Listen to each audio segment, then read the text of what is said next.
제가 여러분한테 신앙에 대해서 좀 깊이 있게 우리가 한번 나눠볼 필요가 있겠다 생각이 들어가지고 한번 여쭤볼게. 한번 우리 진규 형제님부터 한번 여쭤보겠습니다. 예. 하나님 하면 뭐가 생각나세요? 하나님 하면 하늘에 있는 사람. 하늘에 있는 사람, 하늘에 있는 사람, 하늘에 있는 사람, 하늘에 있는 사람. 좋습니다. 예, 우리 예준 형제님 어떠신가요? 은혜가 떠오르신가요? 하나님은 은혜. 우리 지원 형제님 어떠신가요? 그냥 내가 믿는 사람. 내가 믿는 사람. 내가 믿는 사람. 그럼 우리 이창희님 하면 하나님은 어떤 분이신가요? 신. 그럼 그럼 수많은 신들 가운데 그 중에서 제일 높은 분? 아니면 오직 신은 하나님 하나? 어떤 거예요? 유일신. 오케이. 우리 준서 형님은 하나님 하면 딱 뭐가 생각나나요? 저도 장님처럼 유일신. 지금 신이라고 표현하는 분은 두 분이었고 사람이라고 표현하는 분은 두 분이었고 은혜라고 이제 표현을 했습니다.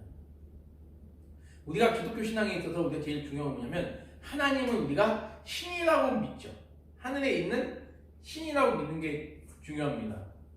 그럼 내가 믿는 하나님이 어떤 분이신가를 아는 게 제일 중요하거든요.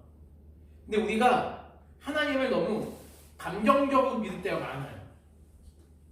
하나님 하면 우리가 특히 저도 찬양을 좋아하지만 찬양의 가장 위험성은 뭐냐면 내 감정을 이렇게 어떻게 보면 감정을 막 요동시켜서 무엇이나 흥분되게 만드는 뭐 그런 면에서는 뭐 가요나 찬양이나 CCM이나 별다른 게 없어요. 그렇기 때문에 우리가 하나님을 찬양할 때는 되게 중요한 게 무엇이냐면 그러면 내가 믿는 하나님이 누구인가?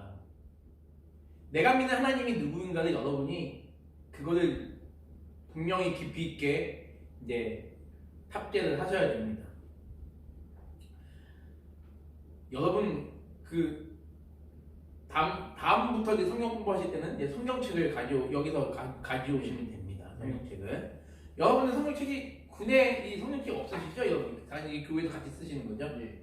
저 있습니다. 아 이거 있으세요? 네. 네, 아무튼 여러분께서 이제 저랑 같이 공부하실 텐데 굉장히 도움이 됐으면 좋겠어요. 특히 우리 이제 교회를 처음 군대에서 나오게 된 진규 형제는 정말 이번 기회가 더할 나위 없는 그런 장소가 됐으면 좋겠습니다. 나중에 제대하고 나서도 저를 잊지 않았으면 좋겠어요. 아 예. 그런 면에서. 그러면 제가 오늘 우리가 한번 제가 그래서 이제 화이트보드를 준비를 한 거예요. 네, 화이트보드 준비했는데 우리가 본격적으로 성경 공부를 한번 그러면 성경 공부하니까 우리가 단순히 막 책을 찾아가지고 몇 장 몇 절에 뭐가 있으니까 우리 한번 찾아보세요라고 하고 있진 않아요. 여러분들에게 정말 순수하게 성경 하나님이 누구인가에 대해서 우리가 함께 좀 알아보는 시간을 좀 가졌으면 좋겠습니다. 그러면 우리가 혹시 여러분들 그 얘기 들어보셨는지 모르겠는데 혹시 여러분들은 신학이라는 얘기를 들어보셨나요? 신학? 네. 예. 신학이 뭐라고 생각하죠? 우리 준서 형님? 신학. 어느 한 종교의 교리를 가르치는 학문. 네, 그렇죠. 어느 한 종교의 교리를 가르치는 학문을 또 신학이라고 얘기를 할 수도 있어요. 네. 쉽게 말하면 신에 대해서 연구하는 거겠죠. 신에 대해서 연구하는 거겠죠. 근데 우리가 믿는 신이 어떤 신이냐에 따라서 우리가 공부하는 방향이 달라지겠죠. 그렇죠? 방향이 달라집니다. 방향이 달라지는데 자 보세요. 신이라고 한다면 우리는 여러 가지 신들을 생각할 수가 있어요. 어떤 신을 생각할 수 있냐면 우리는 뭐 옛날 사람들이 믿었던 신들, 뭐 태양이나 뭐 달이나 뭐 용왕신이나 뭐 달걀귀신이나 뭐 이런 분들이라고 얘기하기 그러겠죠. 이런 신들이 있습니다. 자, 그러면 이런 신들에 중에서 여러분이 공통적으로 이런 신들은 무슨 신인가요? 공통적으로 이 예준형님 이런 신들은 공통적으로 무슨 신이라고 생각하셨죠? 귀신. 우리 유창님 이런 신들은 대충 딱 공통점이 뭔가요? 하나님과 비교했을 때 우리 유창님 믿는 하나님과 비교했을 때 태양, 달, 용왕, 달간은 무슨 신인가요?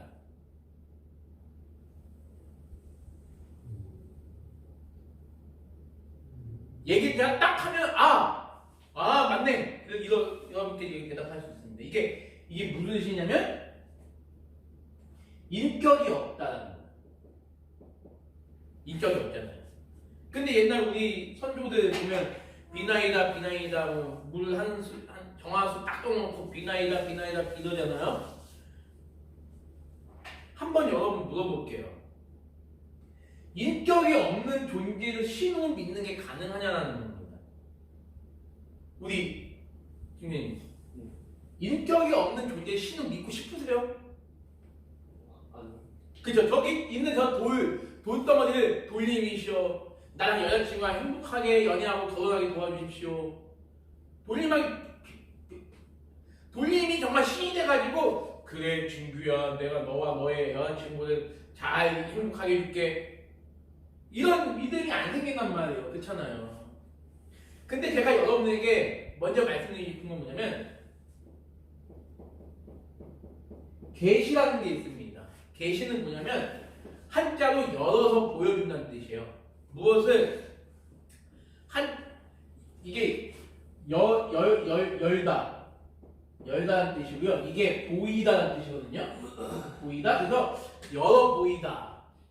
열어 보여서 열어 보인 진리, 인생의 참된 진리를 우리에게 보여주겠다가 뭐냐면 계시라는 뜻입니다. 기독교는요, 우리가 무슨 종교라고 얘기를 하냐면 기독교를 우리는 어떤 종교다? 우리 지원님, 기독교가 어떤 종교라고 얘기한다? 우리는 계시의 종교라고 얘기합니다. 계시의 종교. 계시의 종교는 뭐냐면 쉽게 말하면 인격적인 신이 내가 이러한 존재다라는 것을 우리에게 소개했다는, 자기 자신을 소개했다는 거예요. 자기 자신을 소개했다는 거예요. 그래서 우리는 이걸 뭐라 하냐면 우리는 이거를 하나님의 자기 계시라고 이야기하잖아요. 하나님의 자기 계시. 하나님의 자기 계시. 하나님이 자기를 우리에게 열어 보여주셨다는 거예요. 그러면 하나님이 우리에게 계시한 것들 중에 최고의 선물이 있습니다. 그게 바로 뭘까요? 하나님이 우리에게 자기 자신을 계시하신 최고의 선물. 예수님 이전에 우리가 예수님을 우리가 알려면 무엇을 통해서 예수님이 나에게 어떤 분이시고, 맞아요. 우리 지원 형제 말 잘해주셨는데 예수님이 나에게 어떤 분이시고 예수님이 나의 구원자이심을 믿게 해주는 어떤 수단이 있잖아요. 그게 뭘까요? 말씀. 그걸 좀 더 구체적으로. 천지창조. 아니 아주 고난이로 대답을 하셨어요. 아니, 천지창조 지금 굉장히 어차피 그거 할 건데 그러면 말씀인데 좀 더 구체적으로 천지창조의 이야기를 우리가 어디서 그걸 듣고 배우고 믿게 됐습니까? 무엇을 통해서? 성경이죠. 성경이 없으면 우리는 하나님께서 어떤 분이신지도 모르고 세상이 어떻게 존재했는지도 모르고 우리가 어떻게 구원을 받게 되는지도 모르고 아까 말씀하셨던 예수님에 대해서 우리는 몰라요. 단순히 한번 그럼 여러분이 여쭤볼게요. 그럼 여러분이 성경이라는 것 자체를 모르고 여러분들이 예수님을 믿게 됐다. 아니면 천지창조 한번 예로 볼게요. 온 우주가 만들어졌어요. 저절로 생긴 게 아니라 만들어졌다. 만들어졌다는 거 여러분 믿어요. 성경이 여러분 머릿속에 인식 속에 영향이 없고 그럼 이 창조를 어떻게 여러분 믿을 것 같아요? 누군가에 의해서 아마 만들어진 거 아니야? 아니면 저절로 만들어진 거 아니야? 저절로 만드는 것도 뭐예요? 창조잖아요. 누군가에서 만드는 창조 아닙니까? 그렇잖아요? 그럼 우리가 성경을 모르고 아무것도 모르면 이 세상은 어떻게 만들어졌을까? 그렇잖아요. 만약에 아예 원숭이가 사람이 되고 단백질이 막 모아져가지고 그것이 빅뱅으로 터져가지고 전 우주가 우연치 않게 생겼겠지 라고 이야기할 수 있을 것이고, 아니면 아니야, 나는 그 진화론을 믿지 않아, 원숭이가 우리 조상을 믿고 있지 않아, 나는 이게 누군가에 의해서 설계되고 누군가에서 만들어서 믿고 싶어 라고까지 이야기할 수는 있을지 모르겠어요. 근데 성경이 없으면 이 세상을 누가 만들었고 어떻게 하나님이 어떤 존재가 어떤 방식으로 만들었는지도 우리는 모른다는 거죠. 예수님도 마찬가지입니다. 예수님이 누구지? 근데 예수님을 왜 문자적으로 알 수 있어요?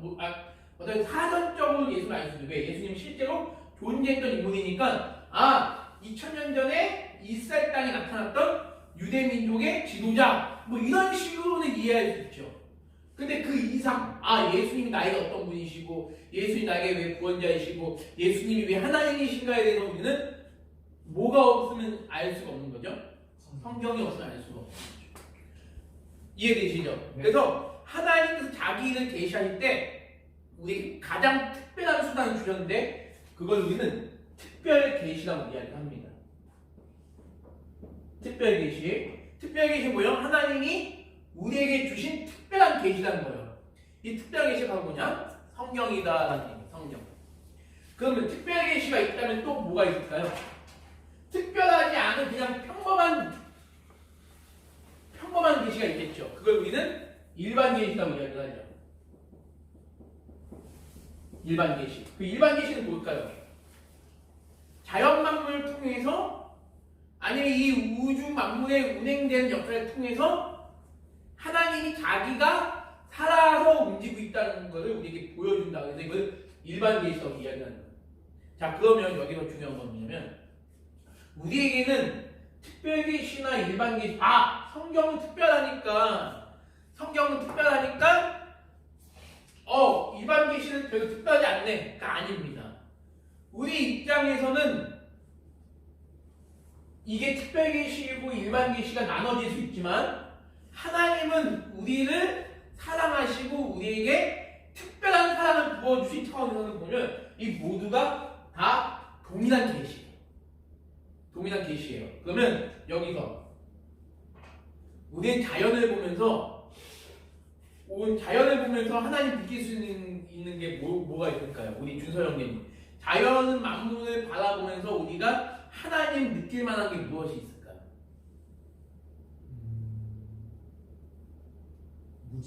무지개, 그 무지개 같은 걸 통해서도 우리는 하나님을 느낄 수 있어요.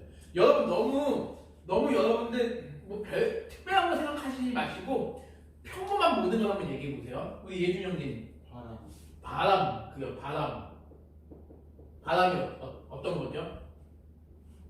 막 바람이 부는 걸 통해서 하나님만 움직이고 있다? 이 바람도 누군가 시작하는 겁니다. 그래요. 우리 주연님, 우리 주변의 모습 가운데 하나님 느낄 수 있는 게 또 뭐가 있을까요? 낮과 밤. 좋아요. 낮과 밤이 늘 규칙적으로 움직이잖아요. 1년 365일 정확하게. 지구가 30 몇 도로 구워져 있죠? 37.5도로 구워져 있잖아요. 네. 근데 그게 30.5도로 기울어져서 늘 태양 주위를 정확하게 돈다는 거예요. 여러분 한번 우주 만물 한번 볼게요. 한번 보겠습니다. 우주에 태양보다 가장 큰 별들이 몇 개가 있을까요? 태양보다 큰 별. 자, 태양이 지구보다 크죠? 네. 태양이 지구의 지름의 109배입니다. 지름은 지구를 109개를 이렇게 나란히 연결했을 때 이게 여기 태양이라는 뜻이거든요. 그럼 태양의 크기는 어마어마하게 크겠죠. 태양의 흑점 하나가 지구만 하니까 어마어마하게 큰 불덩어리죠. 근데 우주를 가보니까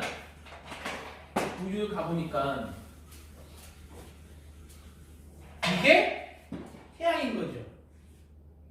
네. 태양보다 더 큰 별들이 뭐 이런 식으로 뭐 시리우스라는 별은 태양의 45배 정도 크기라고 합니다.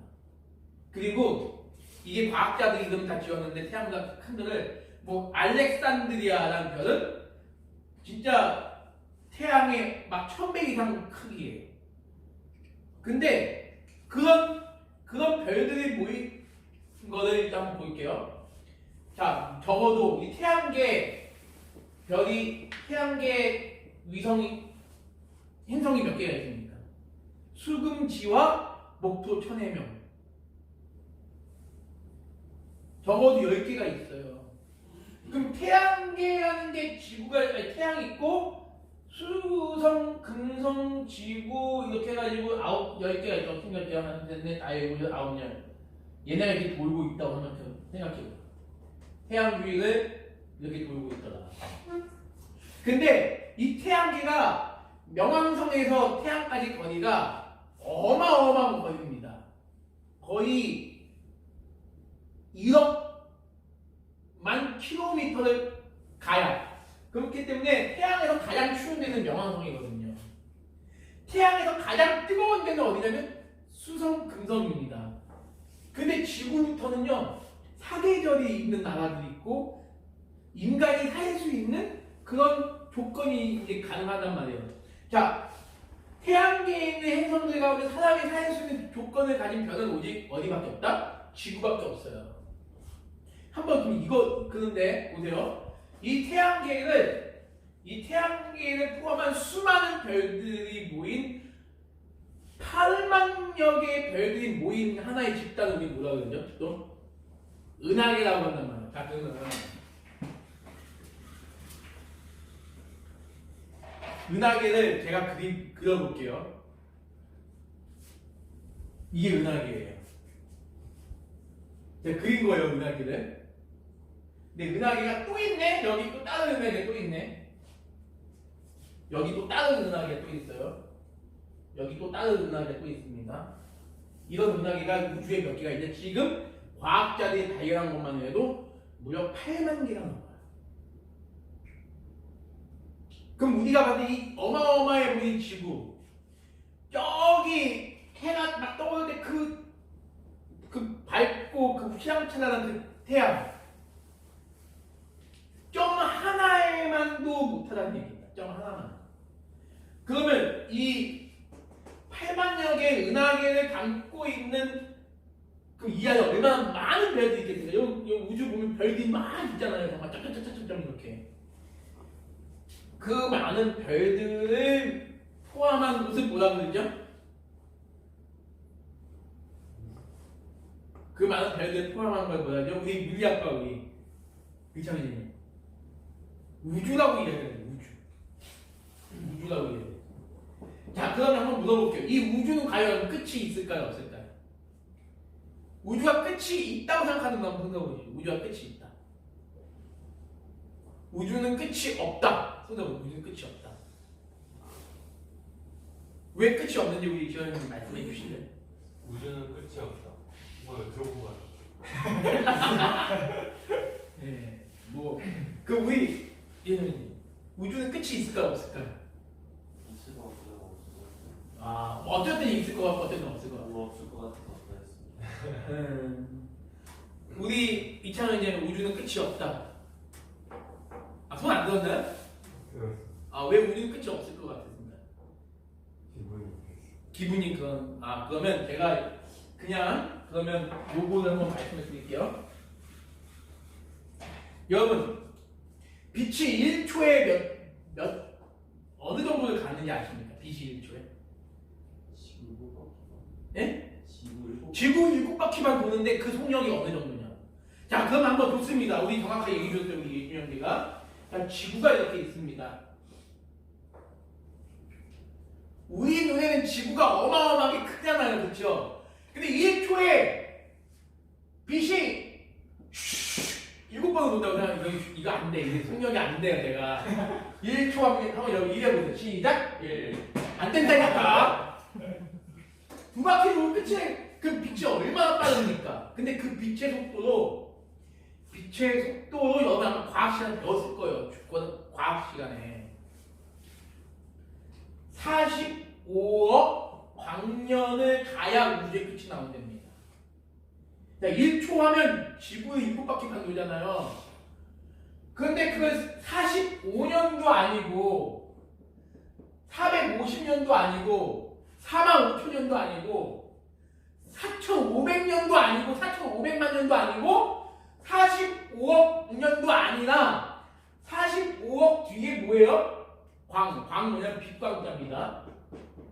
해의 속도라고 이거는. 해의 속도는 인간이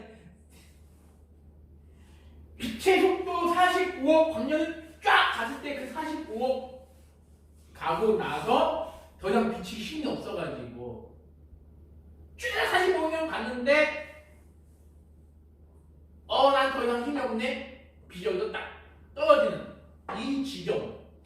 빛이 쭉 45년 갔다가 떨어지는 요 지점을 우주의 끝이라고 이야기를 하죠. 통상적으로.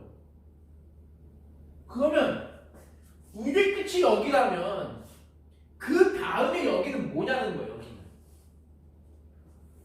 여기를 과학자들은 뭐라고 표현하냐면 이렇게 표현합니다. 무한대. 이렇게 표현하죠. 근데 놀라운 건 뭐냐면 죄송합니다. 여기 성경책 제가 한 1분만 쉬는 성경책을 여러분 같이 보면서 하시거든요. 오늘은 제가 여러분의 성경을 가져다 드리겠습니다. 여러분이 가져드릴게요. 성경책 하나, 둘, 셋, 넷, 5개만 가져드릴게요. 예, 성경책을 살피면서 여러분께서 한번 이제 성경을 좀 보도록 하겠습니다. 따분하지 않았으면 좋겠네요. 이 시간입니다. 재밌으세요? 목사님 되게 아는 게 되게 많으시죠? 아니요. 아는 게 많은 게 아니라 여러분이 하나님을 믿으실 거면 이렇게 믿어야 돼요. 저는 우리 진규 형제님이 정말 하나님을 사랑하는 사람이 됐죠. 예.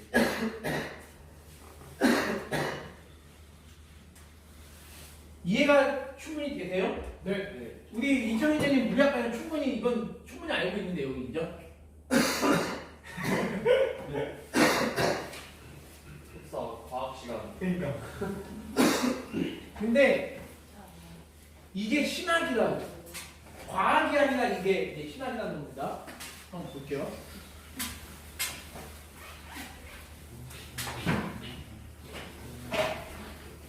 자, 그럼 이 성경을 찾아볼게요. 성경을 찾아보겠습니다. 창세기 1장 1절부터 우리 5절 말씀 한번 읽어볼게요. 같이 읽겠습니다. 시작! 태초에 하나님이 천지를 창조하시니라. 땅이 혼돈하고 공허하며 흑암이 깊은 위에 있고 하나님의 영은 수면에 운행하시니라. 하나님이 이르시되 빛이 있으라 하시니 빛이 있었고 빛이 하나님이 보시기에 좋았더라. 하나님이 빛과 어둠을 나누사 하나님이 빛을 낮이라 부르시고 어둠은 밤이라 부르시니라. 저녁이 되고 아침이 되니 이는 첫째 날이니라. 자, 여기서 보시면 3절이 되게 중요해요. 3절이 뭐냐면 하나님이 이르시되 빛이 있으라 하시니 빛이 있었다. 이렇게 표현돼요. 창세기 어디냐면요, 맨 앞이에요. 예. 하나님이 이르시되 빛이 있으라 하시니 빛이 있었다라고 얘기해요. 자, 우리는 창조를 우리는 무로부터의 창조라고 우리 이야기를 합니다. 따르면 무로부터의 창조. 무로부터의 창조. 자, 유로부터의 창조가 있어요. 유로부터의 창조가 있고, 그 다음에 또 무로부터의 창조가 있습니다. 유로부터의 창조는 뭘까요? 유로부터의 창조, 우리 준호 형님, 유로부터의 창조는 뭘까요?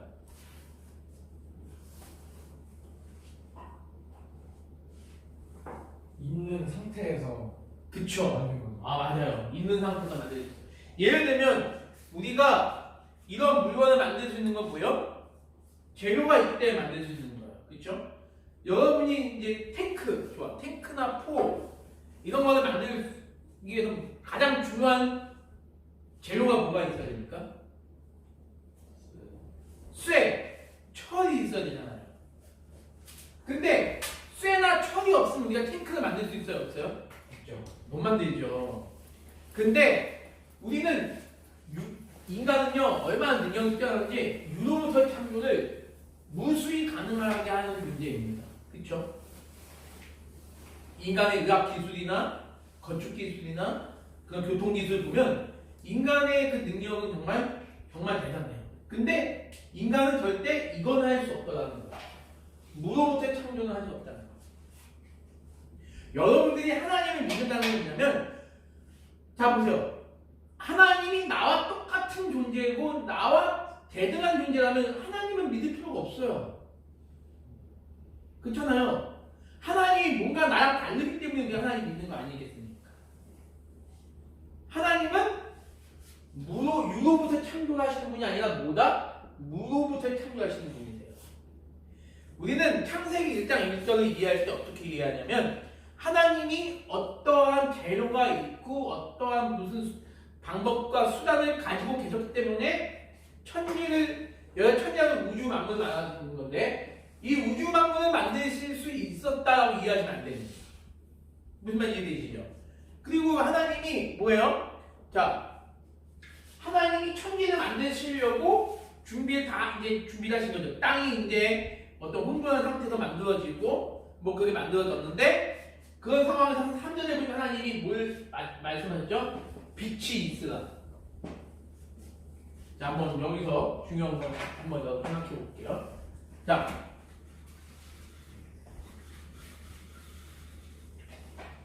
하나님을 헬라어로 이렇게 표시합니다. 간단하게. 이게 원래 이거거든요.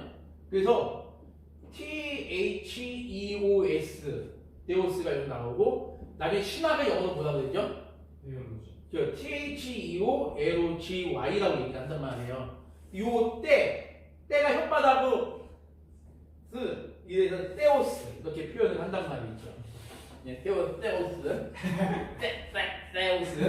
그래서 이걸 약자로 한 글자로 또 표현을 하면 또 뭐라고 표현하냐면 이렇게 표현을 해요. 이게 앞으로 하나님 표시할 때 제가 이렇게 표시하겠습니다. 하나님. 자, 하나님이 뭘 하시는 거죠, 여러분들? 하나님이 뭘 가지고 하나님이 창조를 시작하신 거죠, 여러분? 한번 이제 3절 보세요. 하나님이 말로 빛, 말로 하신 그 빛을 만드셨죠, 맞아요? 그리고 좋아요, 말. 어우, 기가 막힙니다. 하나님이 창조하신 수단은 우리처럼 어떤 보이는 손이 있어가지고 하나님이 어떤 보이는 또 기계, 수단, 방법을 가지고 세상을 만드신 것이 아니라 말씀으로 하나님이 만드셨다. 말씀으로 뭘 만드셨냐면 처음에 빛을 만드시고 거기는 모든 창세기 1장에 있는 모든 만물들을 하나님께서 말씀으로 만드셨어요. 자, 한번 볼게요. 그러면 다른 한 구절만 더 볼게요. 6절 볼게요. 6절 한번 읽어봅니다. 시작. 하나님이 이르시되 물 가운데 풍창이 있어 물과 물로 나게 하시고. 하나님이 이르시되, 하나님이 말씀하시되 물과 물 가운데 풍창이 있어 하늘과 땅을 만드신 거예요. 그렇죠? 자, 그럼 여기서 하나님 하면 우리는 어떤 분이다? 우리는 이미 여기서 우리는 하나님은 전능하신 분이다라는 게 우리는 여기서 드러나신다는 거죠. 만약에 하나님이 우리와 똑같이 나는 빛을 만들고 싶은데 나한테 빛을 만들 수 있는 수단이 없어서 못 만들어. 수단만 있으면 난 얼마든지 만들어. 이거는 인간도 할 수 있는 거죠. 근데 하나님 말씀 한마디로 빛을 만드시고, 말씀 한마디로 우리 예준 형제를 만드시고, 준서 형제, 미찬 형제, 진규 형제, 우리 지원 형제를 만드신 거예요. 저를 만들고. 이 말씀의 위력이 거기서 나오는 겁니다. 이 말씀을 우리가 이야기하기에 앞서서, 이 말씀을 이야기하기에 앞서서 창세기 1장 1절 한번 읽어볼게요. 시작. 태초에 하나님이 천지를 창조하시니라. 자, 성경은 절대 우리 하나님이 어떻게 존재했는지를 알려준다, 안 알려준다? 안 알려줘요. 성경은 처음부터 뭐예요? 하나님은 이미 존재하신다는 걸 알려주, 전제 조건을 깔고 있는 겁니다. 성경은 이미 하나님이 존재한다는 걸 전제 조건을 깔고 시작을 해요. 힌두교는요, 당신이 믿는 당신이 믿는 시바신이 어떻게 생겨났는지 알려준단 말이죠. 시바신이 어떻게 생겨난 거죠? 브라마냐는 신하고 스바라는 신하고 성관계를 가져가지고 태어난 신이 시바신이에요. 근데 자기 엄마 스바가 자기 아버지 브라마하고 너무 사랑하는 게 이 시바신이 질투를 한 거예요. 발음이 시바니까 좀 죄송하죠. 이 시바신 질투해가지고 자기 엄마를 내쫓았네. 자기 아버지한테 막 험담을 해가지고 아빠 이 스바 엄마 나빠 내쫓아 막 지가 내쫓아요. 딸이 자기 엄마를 내쫓아요. 그 자기가 그리고 브라만의 아내가 되네. 그래서 시바신을 힌두교에서는 욕망의 신, 풍요의 신이라고. 왜? 그 브라만이 스바랑 결혼했을 때는 애가 별로 없었는데 이 질투하는 이 시바 진딸하고 결혼하고 나니까 근데 애는 쑥쑥 달라지기 시작하는 거예요. 그래서 인도에서는 애기가 나면 애기가 또 태어나기 전에 누구에게 꼭 제사를 지내냐면 이 시바신에게 제사를 지냅니다.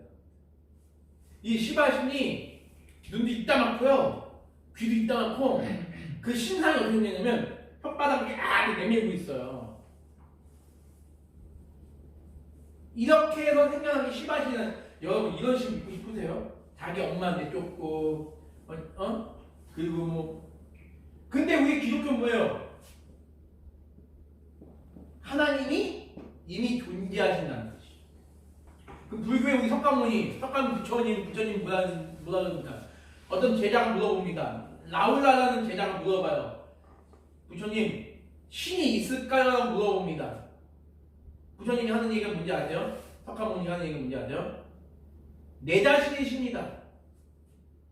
너가 지금 신이 아니더라도 너가 깨우침을 얻으면, 너가 거룩의 길로 너가 깨우침을 얻으면 너가 신이 될 수 있다. 이게 불교의 가르침이거든요. 우리 기독교랑은 전혀 다르잖아요, 여러분들. 기독교는 뭐예요? 하나님은 이미 계셨다는 거예요. 하나님에 대해서 왜 하나님이 존재하셨고 어떻게 하나님이 계시게 됐는지 이걸 알려줄 필요가 없다는 거예요. 들기가 있는 자는 믿게 된다는 거예요. 기독교는 우리가 다시 한번 얘기하자면 아까 계시 종류가 얘기했죠.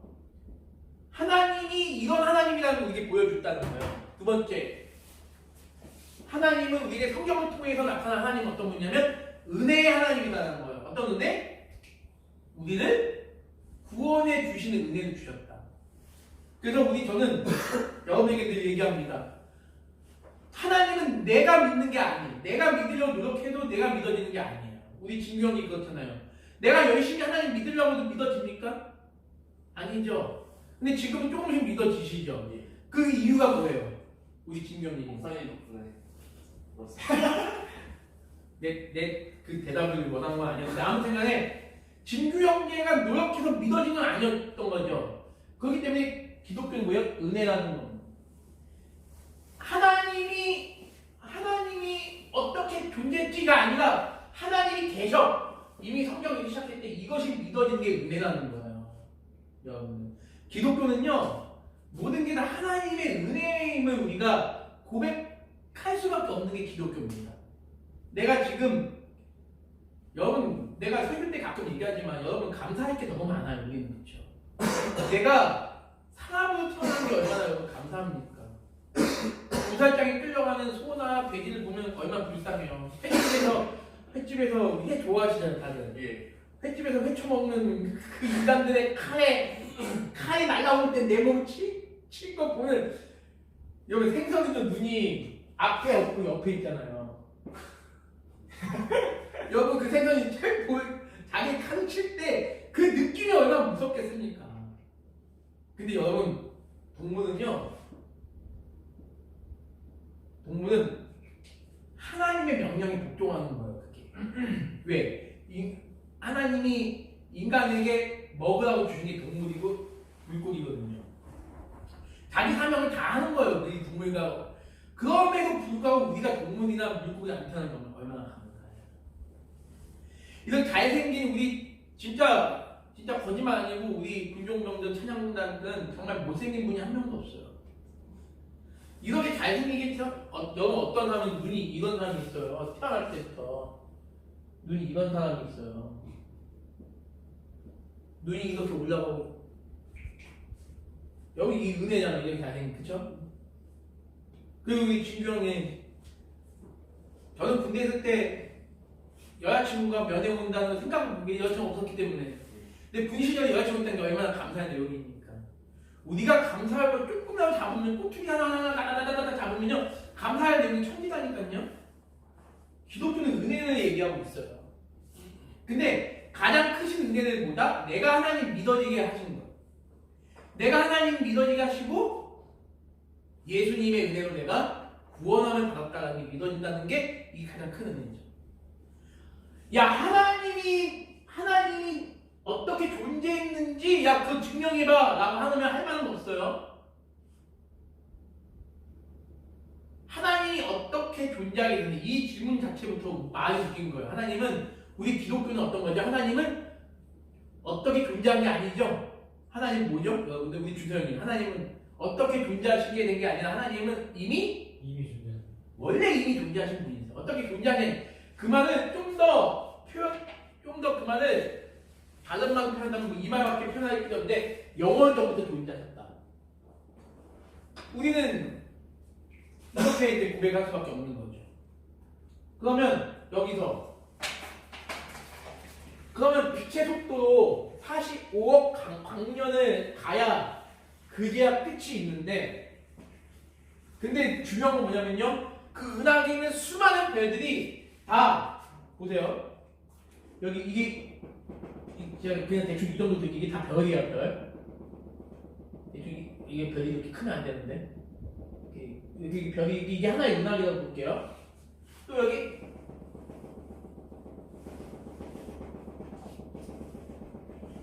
또 하나의 은하계가 있습니다. 또 여기 하나의 은하계에서 웃긴 건 뭔지 아세요?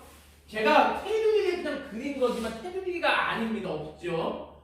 이 은하계들이 돌면서 서로 이렇게 자기네들이 돌 때 참 신기한 건 뭐냐면요 우주 역사상 단 한 번도 이 은하계끼리 뭐 한 적이 없다? 충돌한 적이 없다는 거.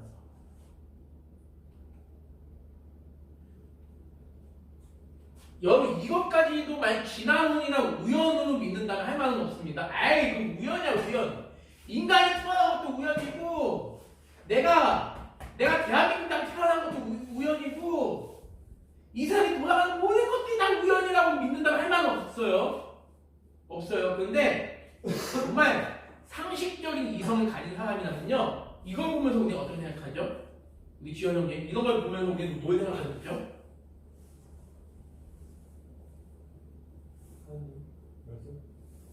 말씀이 생각나요?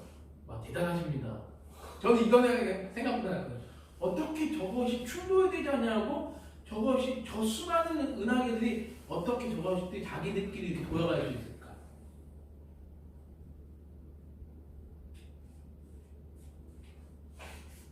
아인슈타인이나 한 얘기고요. 이 거대한 이 우주의 만물을 봤을 때 어떠한 절대자가 없이는 이 우주가 이렇게 질서정연하게 체계적으로 과학적으로 움직일 수가 없다.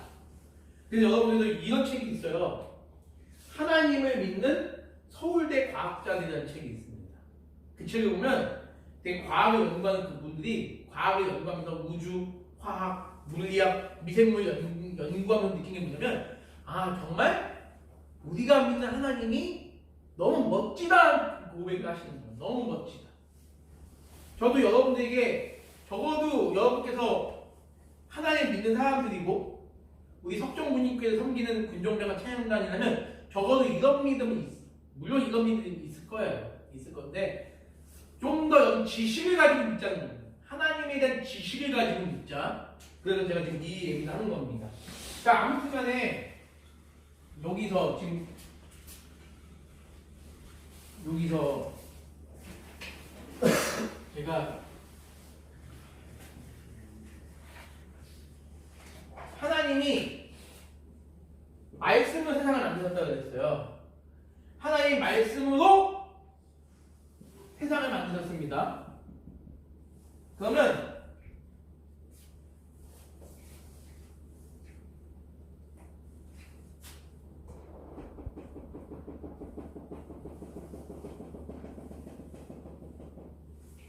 자, 우리는 하나님과 우리는 하나님에게 우리는 갈 수 있습니까? 없습니까? 우리는 하나님에게 갈 수 있을까 없을까?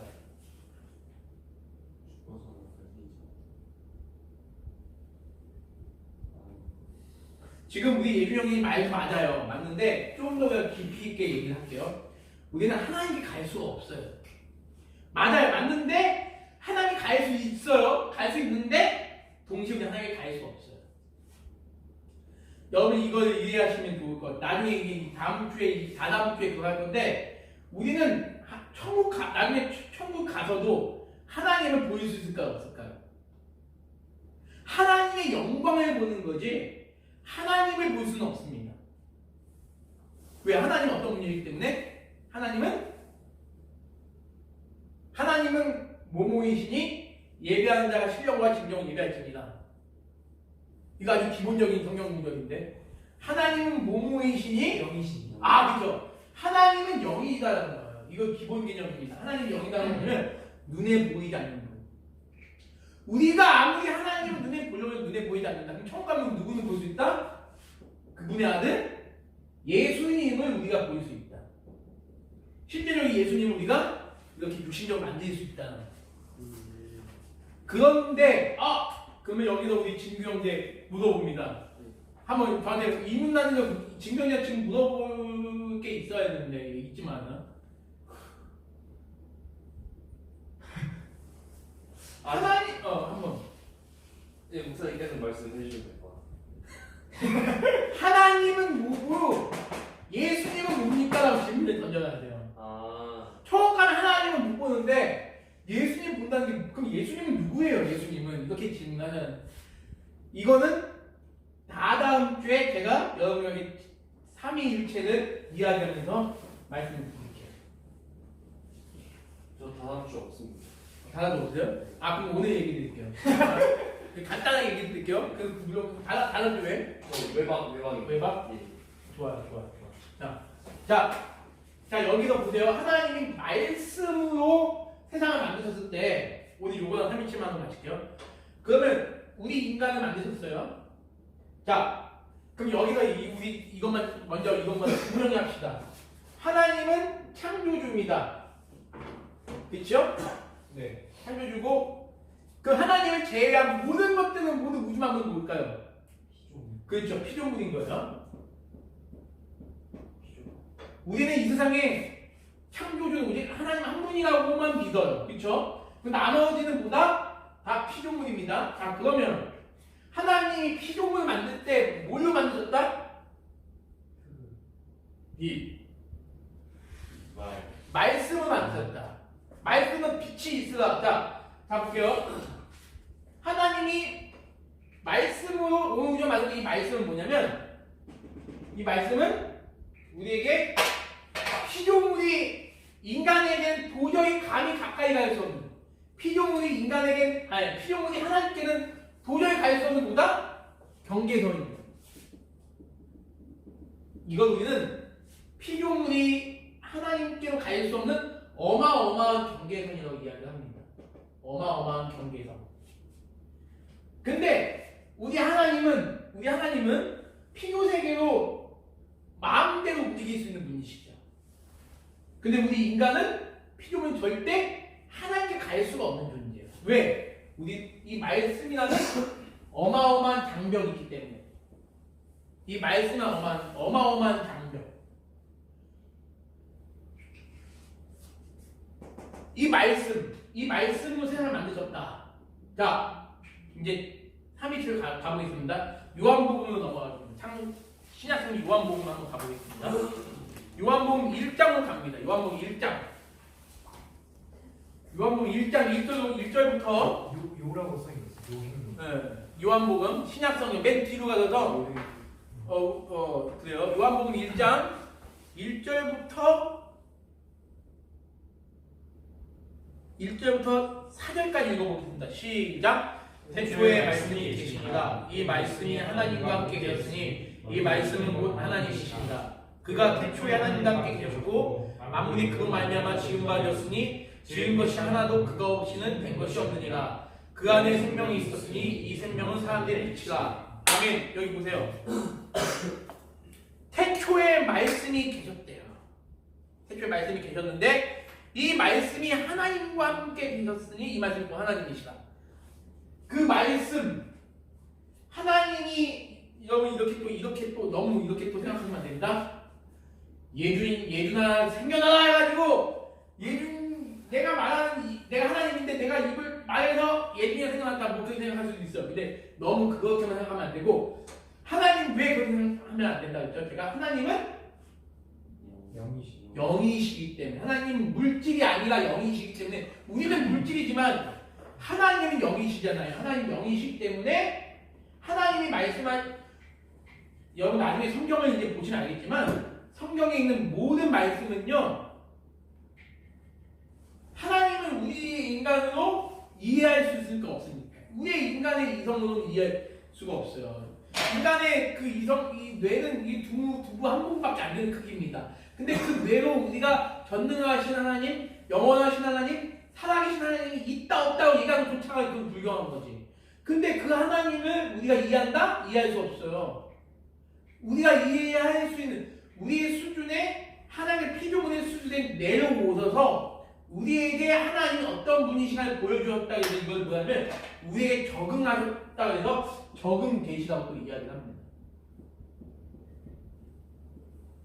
이 구원의 말씀을 우리에게 주시기 위해서 우리의 이성에 적응해서 데려오셨다는 하나님께서. 그렇기 때문에 이 성경 말씀 자체가 또 얼마나 이게 은혜라는 거예요. 우리를 구원하시기 위한. 근데 아무튼 하나님 말씀하셔서 창조했다 할 때 인간처럼 말씀을 창조했다 그렇게 이해하는 게 좋지만 그것과 더 본질적인 의미는 뭐냐면 하나님은 영이시기 때문에 우리처럼 입이 있는 분이 아니시다는 거죠. 하나님은 영이시기 때문에 우리처럼 입이 없지만 그 하나님이 말씀을 만드셨다는 건 뭐예요? 여기 나오는 거잖아요. 그 말씀이 누구예요? 그 말씀이 하나님과 같이 계셨으니 그러면 하나님과 같이 계셨대요. 하나님과 같이 계셨대요. 그러면 이게 어떤 표현입니까? 이게 비물질적인 존재한테 이 표현을 할 수 있을까요? 계셨다는 문제인 거죠. 인격적인 존재를 나타내는 거잖아요. 그렇잖아요. 인격적인 존재 아닙니까? 하나님, 이 말씀이 하나님과 함께 계셨으니 이 말씀이 곧 하나님이시라. 진규형제님, 예수님은 누구라고요? 영. 예수님은 하나님이시다. 믿음으로 고백하실 수 있는 은혜가 있길 소망합니다. 네. 아멘. 예수님은 하나님이시다. 다시 말하면 예수 그리스도, 여러분이 믿는 예수 그리스도 없이 이 우주 만물이 창조될 수 없다는 거예요. 근데 우리는 예수님을 꼭 뭐만 기억합니까? 나는 나의 죄를 십자가에서 구원해 주신 분으로만 우리는 늘 기억하고 계세요. 나에게 은혜를 주시는 분으로만 기억하고, 그리고 너무 우리는 기독교에서 이런 얘기 많이 해요. 하나님의 외아들 독생자 예수. 맞아요. 맞는데 너무 여기만 기억하다 보니까 우리는 어떤 오류를 범할 수 있냐면 하나님이 좀 더 뭐한 것 같다고 이창현이 하나님이 좀 더 높다. 예수님은 좀 더 낮은 존재. 이렇게 생각할 수 있는 위험이 있다는 거예요. 근데 성경은요 계속 보면 알겠지만 성부 하나님, 성자 하나님, 성령 하나님 늘 동등하신 분. 영광과 권위와 모든 면에서 동등하신 분이 누구다? 성부, 성자. 이제 이걸 이제 얘기하고 이제 마칠 겁니다. 근데 아무튼 이걸 먼저 기억하셔야 돼요. 하나님은 말씀으로 세상을 만드셨더니 우리는 이 하나님께 우리는 갈 수가 없어요. 왜? 이 어마어마한 말씀이라는 경계선이 있기 때문에. 그런데 이 말씀이 그 정도로 위력이 있는 거예요. 그 정도로 우리가 믿고 있는 이 성경 말씀이 그 정도로 위력이 있다는 겁니다. 그렇기 때문에 우리가 가장 중요한 건 뭐냐면 성경은 하나님의 자녀들에게 있어서 행위와 내가 생각하는 것과 행동하는 것과 모든 것에 있어서 가장 절대 규모의 원칙이 바로 뭐다? 성경이다라는 이야기를 하는 거예요. 이해되시죠? 우리 기독교에 있어서 이 성경은 하나님의 말씀이기 때문에 우리 이 말씀을 벗어나서 살아갈 수도 없고 생각할 수도 없고 행동할 수도 없다라는 얘기를 하고 있는 겁니다. 이거에 대해서는 좀 더 나중에 설명을 드리고요. 아무튼 이 말씀으로 만들어진 하나님, 전 온 우주만물을 생각하시면 돼요. 그리고 우리는 절대 이 하나님의 이 말씀이라는 어마어마한 경계선을 뚫고 우리는 하나님에게 갈 수가 없어요. 갈 수가 없어요. 그런데 자, 우리가 한번 물어볼게요. 우리 지원이님, 우리가 하나님처럼 되려면 어떻게 해야 됩니까? 하나님처럼 되려면 어떻게 해야 되겠죠? 못해요. 못하죠. 왜 못하죠?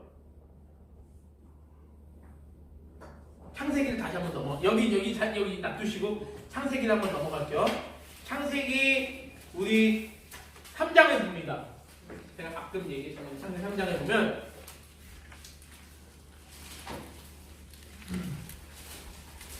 (3장 1절부터) 우리 돌아가면서 먼저 읽을게요. 우리 위창현 형제가 1절 한번 읽어주시고 돌아가면서 읽겠습니다. 시작.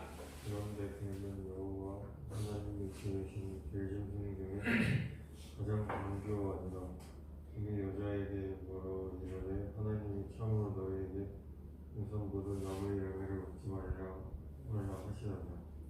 여자가 뱀에게 말하되 등산 나무의 열매를 우리가 먹을 수 있으나 우리 예미언님. 오는 조항이 있는 나무의 열매는 하나님의 말씀을 먹지도 말고 만지도 말라. 너희가 죽을까 하노라 하셨습니다. 뱀이 여자에게 말하되 너희가 결코 죽지 아니하리라. 너희가 그것을 먹는 날에는 너희 눈이 밝아져 하느님과 같이 되어 선악을 알 줄 하나님이 아심이니라. 네, 여기 보세요. 지금 뱀이 지금 아주 사실을 얘기하고 있습니다. 너희가 하나님이 먹지 말라고 했던 그 선악을 알게 하는 그 나무의 과일, 선악을 알게 하는 나무의 과일이 이렇게 생겼을 거예요. 그래서 이 과일을 선악과라고 우리 흔히 얘기하죠. 선악과라고. 선악과를 있던 건데 이게 지금 하나님이 이걸 먹지 말라고 했거든요. 너네가 이것을 먹는 날에는 정령 어떻게 된다? 정령 죽으리라고 말씀하셨단 말이에요. 그럼 여기서부터 질문, 좀 더 수준 높은 질문하는 여러분들이 들었으면 좋겠습니다. 우리 주소형님 여기서 질문 하나 딱 할 수 있지 않을까요? 이 선악과를 보면서. 혹시 뭐 애초에 지으시지 않았더라면 그쵸. 하나님이 애초에 선악과를 짓지 않았더라면 인간이 죄를 범하지 않았을 텐데 하나님 왜 선악과를 만들어가지고 인간이 왜 죄를 짓게 만드셨습니까? 라고 질문이 나와야 돼요. 이 질문에 대한 답은 다음 주로 넘어가죠. 매우 중요한 이유가 있습니다. 아무튼 하나님이 이 선악의 과일을 이 선악과의 나무 과일 먹으면 너는 정령 죽으리라. 자, 그러면 여기서 이것만 한번 얘기합시다. 여러분, 나무 과일 따먹는 게 죄인가요? 죄가 아닌가요? 나무 과일 따먹는 것 자체가 죄입니까? 아닙니까? 아닙니다. 아니죠. 그럼 뭐가 죄라는 거 도대체 뭐가 됩니까? 뭐가 됩니까? 남의 집 나무 따먹는 거. 하나님의 말씀을 배웠고 그렇죠. 좋아. 우리 너무 좋았어. 하나님이 하지 말라고 한 것이기 때문에 먹는 게 죄예요. 그렇잖아요? 자, 그러면 여기서 볼게요. 지금 마귀가 하는 얘기가 뭐냐면요. 마귀가 무슨 얘기를 하냐면 너가 이것을 먹는 날에는 어떻게 된다? 사절에 어떻게 된다? 사절에 너가 하나님과 같이 된다고 되어 있어요. 근데 그 앞에 뭐가 있어요? 수식어가 있어요. 뭐가 있죠?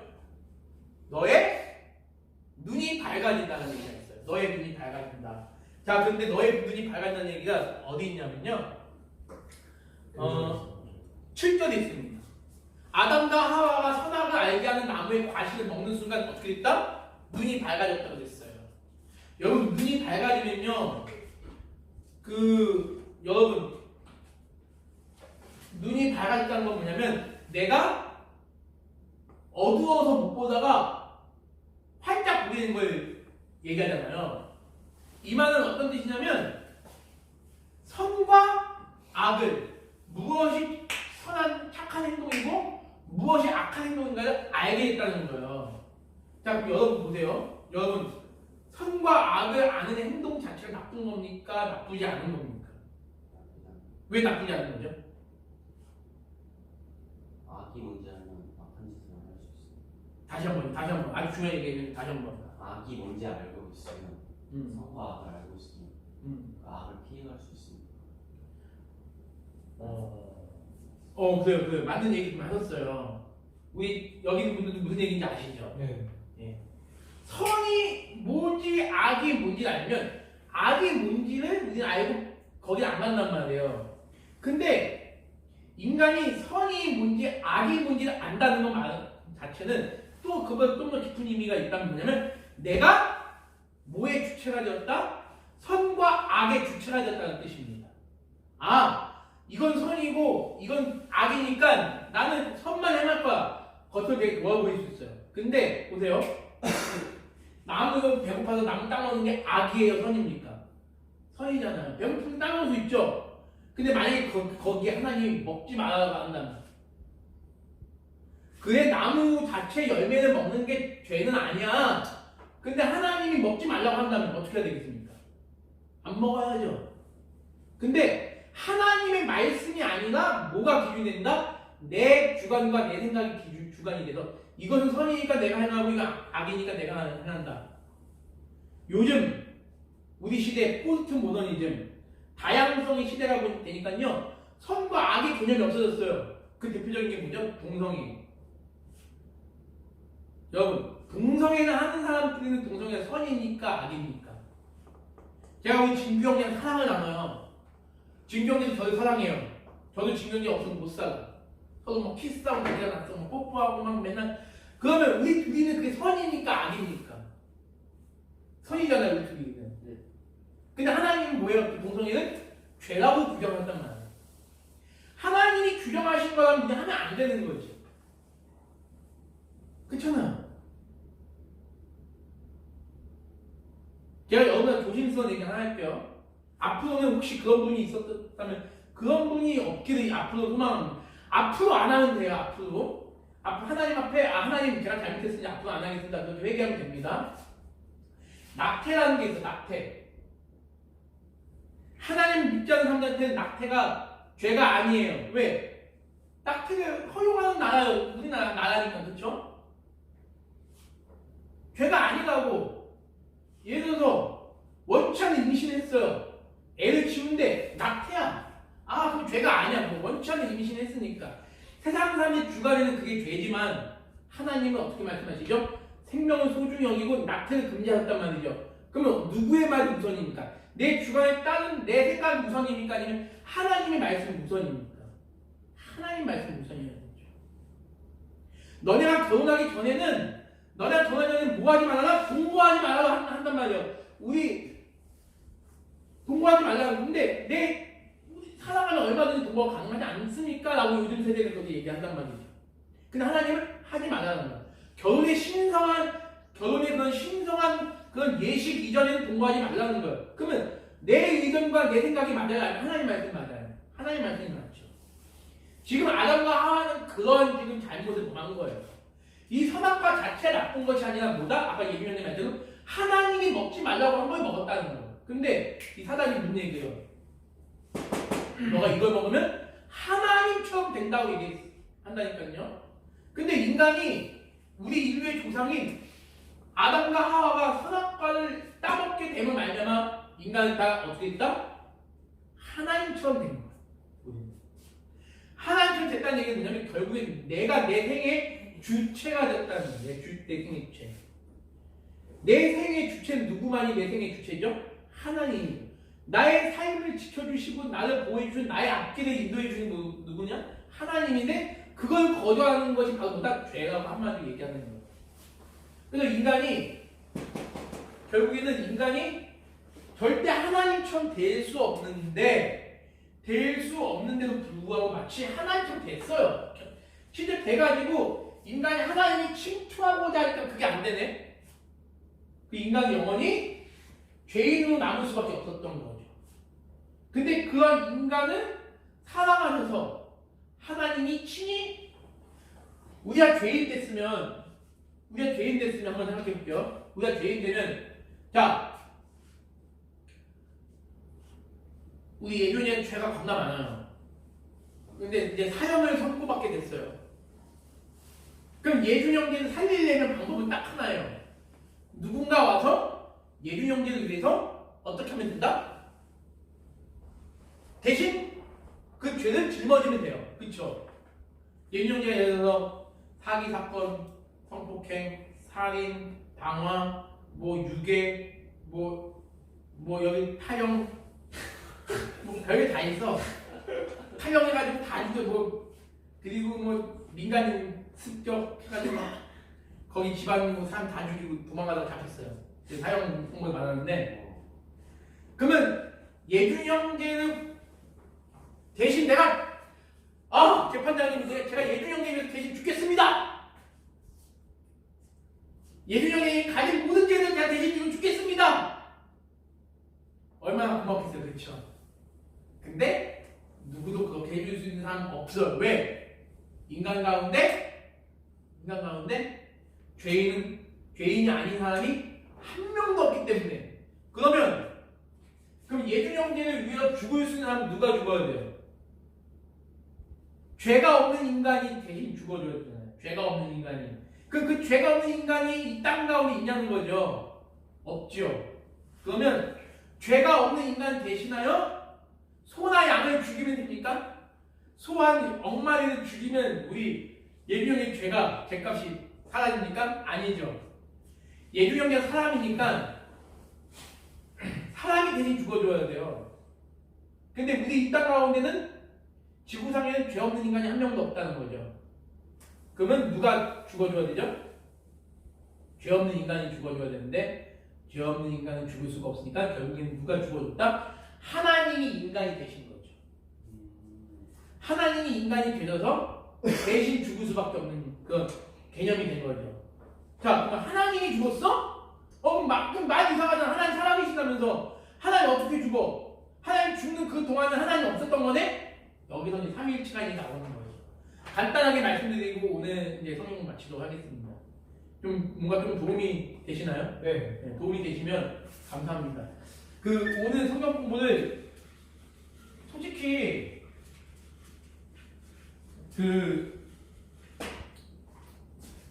아무 필요는 없고요. 명절이니까.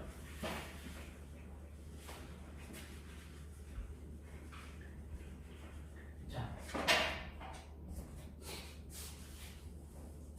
성경을 다 찾아보면 시간이 너무 그러기 때문에 조금만 얘기할게요. 자, 특히 우리 증경님 잘 들어주세요. 하나님은 성부, 성자, 성령으로 존재하십니다. 여러분들이 대답을 좀 잘 해주셔야 돼요. 우리 진규 형제가 잘 이해할 수 있도록. 자, 하나님은 성부, 성자, 성령으로 존재하는데 하나님은 몇 분이시죠? 한 분이죠. 자, 이제 머리가 아프기 시작할 거예요. 일단 성부로 존재하는 성부, 성자, 성령으로 존재하는데 하나님 한 분이야? 이게 무슨 뼈다귀 같은 소리야? 이럴 수 있습니다. 이게 말이야 방구야 이럴 수 있죠. 근데 자 보세요. 여기다 좀 더 제가 헷갈리게 해볼게요. 성부 하나님, 성자 하나님, 성령 하나님. 아니 이렇게 하나님이 이렇게 세 분인데 어떻게 하나님을 기독교는 한 분이라고 믿어? 말이 안 되고 미친놈들 아니야? 이럴 수 있죠. 있잖아요, 그렇죠. 여기서 좀 또 헷갈리는 얘기 하나 할게요. 성부라는 인격, 성자라는 인격, 성령이라는 인격. 인격체가 세 개네. 그럼 세 명이지 어떻게 한 명이 돼? 말이 안 되잖아요. 그죠? 우리 친구님 말이 안 되죠? 기독교 안 믿고 싶죠? 아닙니다. 아니다? 예. 하나님이 강력하게 역사하시는 거 같아요. 성부와 성자와 성령은 능력이나 권능이나 권세나 명예나 모든 면에 있어서 동등한 분이시고요. 성부가 성자보다 절대 높은 분이 아닙니다. 성령이 이 셋 중에서 제일 낮은 분이 아니에요. 성부나 성자나 성령은 동일한 인격체. 다시 말하면 이렇게 얘기하는 분들이 있어요. 성부가 성자이기도 하고 성자가 성령이고 성령이 성부다라고 얘기하는 분이 있어요. 아니요, 절대 아닙니다. 절대 아니에요. 기독교 역사 가운데 이런 분이 있었습니다. 기독교 역사 가운데 이거 그냥 여러분 이름 기억 듣고 흘려버려도 돼요. 사벨리우스라는 분이 있어요. 사벨리우스라는 분이 있었는데 이분이 무슨 얘기를 하냐면 이 준서 형제를 가지고 얘기를 해볼게요. 준서 형제가 여기서는 뭐죠? 여기서는 나라를 지키는 군인이죠. 집에서는 부모님의 사랑스러운 뭐죠? 아들이죠. 교회에서는 사랑스러운 또 청년이잖아요. 그리고 학교에서는 또 멋진 대학생이잖아요. 그러니까 그 상황과 그 형편에 따라서 달라지는 상황을 지금 얘기하는 거잖아요. 윤준선 한 명을 가지고. 그래서 어떤 사람이 사벨리우스는 뭐냐면 어쩔 때는 하나님, 어쩔 때는 성부가 존재하시고 어쩔 때는 성자가 존재하시고 어쩔 때는 성령을 존재하신다 라고 이야기를 하는 거예요. 근데 그게 뭐다? 이단이라는 거죠. 성부 하나님이 분명히 있습니다. 성자 하나님이 분명히 있고 성령 하나님이 분명히 있어요. 그러나 이 성부가 결코 성자가 아니고 이 성자가 결코 성령이 아니고 성령이 성부가 아니에요. 각각 철저하게 다른 인격체입니다. 누가 더 크거나 누가 더 작거나 누가 더 높거나 누가 더 낮은 게 아니라 다 똑같아. 다 똑같은데 한 분 하나님으로 존재한다. 자, 그럼 여기서 성부 이게 여러분들 이해가 좀 안 되실 것 같은데 이 말은 아마 여러분 모두가 안 들어보실 것 같은데 그래서 믿음으로 기독교 신앙은요 내 지식으로 합리적이라서 믿는 게 아닙니다. 내 지식으로 합리적인 게 믿는 것이 아니라 내 이성으로 합리적이지 않고 내 이성적으로 비현실적이라도 하나님을 믿기 때문에 우리는 그거를 내 이성을 초월하여 믿는 게 바로 기독교 신앙인 거예요. 자, 한번 볼게요. 성부 따라볼게요. 성부로부터 성자는 따라볼게요. 성자는 영원히 발생한다. 좀 어려운 개념일 수 있습니다. 성부로부터 성자는 영원히 뭐한다? 발생한다. 이거를 우리는 한자로 읽으면 발생이라고 표현해요. 발생. 여기 앞에다가 영원한 발생이라고 표현해요. 다시 말하면 성부로부터 성자는 영원히 나아신다. 그것처럼 우리는 이 성자가 하나님의 아들이라는 표현을 그런 식으로 쓰는 거예요. 자, 그럼 여기서 또 중요한 거, 여러분 이거 인간적으로 이해하시면 됩니다. 엄마 몸속에서 내가 태어나는 것처럼 하나님의 몸속에서 예수님이 계속 태어나는 그런 개념을 이해하시면 안 돼요. 무슨 말인지 아시겠죠? 여기 그 말씀 있잖아요. 창세기 9장에 말씀을 세상을 창조하시고 요한복음에 그 말씀이 없이는 세상이 운행되지 않는다는 그 말씀을 기억하시면 돼요. 지금도 여전히 하나님의 말씀을 하나님께서 말씀을 통하여 어떻게 하는 거예요? 성자이신 예수 그리스도를 통하여 우주 만물을 지금도 영원히 통치하신다는 개념이에요. 그래서 이거를 영원한 발생 이렇게 제가 표현한 겁니다. 자, 그다음에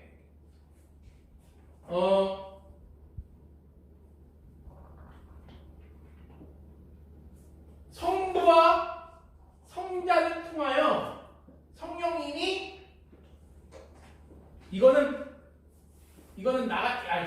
이게 나갈 출자를 써가지고 이건 발생이에요. 발생이고 요거는 뭐냐면 발출이라고 해요. 발출이라고 해서 성부와 성자를 통하여 우리 성령님은 영원히 나오신다 라는 개념이에요. 영원히 나아지시고 영원히 나으시고 성자 입장에서는 성부에게 영원히 나아지시고 성령은 성부와 성자를 통하여 영원히 나오시는 분. 그럼 이건 우리 머리로 어떻게 이해가 되느냐? 이게 여러분들 한 분 하나님인데 성부에게서 성자가 영원히 나오시고 나아지시고 그리고 성령이 성부와 성자 하나님께서 영원히 나오신다. 이게 개념으로 이해가 됩니까, 여러분들? 그래서 삼위일체는요, 여러분 신비예요. 마치 성부와 성자와 성령 세 인격이 있으니까 세 인격이 다른 존재가 다르잖아요. 근데 성경은요, 하나님에 대해서만큼은 세 인격이 있다 보다 한 하나님이다라고 얘기하고 있어요. 어렵죠? 그래서 우리 기독교의 신앙은 뭐다? 믿음으로 고백하는 신앙입니다. 삼위일체 얘기 많이 들어보잖아요. 삼위. 세 위격이 분명히 존재합니다. 세 위격이 분명히 존재하지만 한 분 하나님으로서 계신다. 한 분 하나님으로서. 그래서 여러분 이 세 위격이 함께 움직이시는 거예요. 근데 여러분 이렇게 이야기하면 가능합니다. 성부 하나님 감사합니다. 성자 하나님 감사합니다. 성령 하나님 감사합니다. 이렇게는 얼마든지 얘기할 수 있어요. 그걸 기도하셔도 됩니다. 근데 이렇게 얘기하면 안 됩니다. 어떻게 얘기하면 안 됩니다? 세 분 하나님 감사합니다. 이렇게 얘기하면 안 됩니다. 우리가 믿는 신앙보다 오직 한 분 하나님이다. 이거를 여러분께서 기억해 주시면 돼요. 세 분 하나님 믿는 게 아니에요. 삼위일체는 믿지만 한 분 하나님을 믿는 겁니다. 근데 이 모든 계시의 내용들이 자 계시라고 했잖아요. 우리에게 보여주셔서 우리가 알게 된 거잖아요. 이 계시의 내용들을 우리가 어떻게 아는 거냐면 이 성경을 통해서 이해할 수 있다는 거예요. 그래서 우리가 앞으로는 성경을 통해서 우리가 이렇게 우리와 하나님의 말씀을 나누도록 하겠습니다. 오늘 강의는 여기서 마치도록 하겠습니다. 저희 어떠셨어요, 우리 예준님? 생각보다 너무 재밌었어요. 뻥치지 말고. 진짜? 우주 얘기가 네? 우주 얘기가? 네.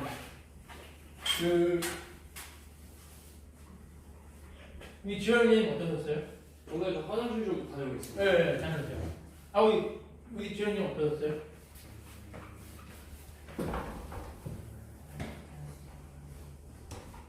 성경 공부하니까 뭘 생각하고 오셨어요? 성경 공부하니까?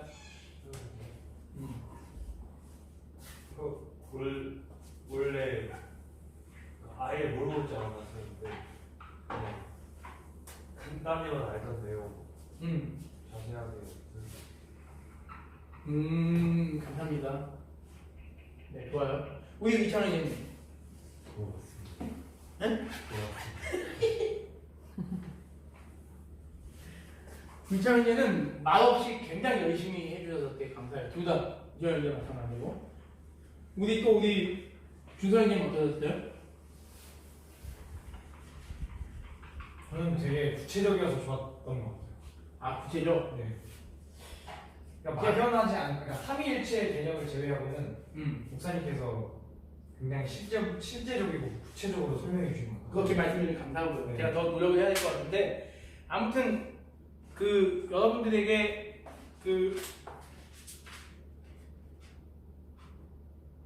일단은 하나님이 어떤 분이시고 삼위일체 실체가 무엇인지 여러분이 정확하게 알고 계셔야 여러분이 앞으로 성경을 이해하고 내가 기독교 생활을 해나가는데 부족함이 없어요. 그래서 앞으로 성경 공부 시간에 이 얘기들이 계속 나올 거예요.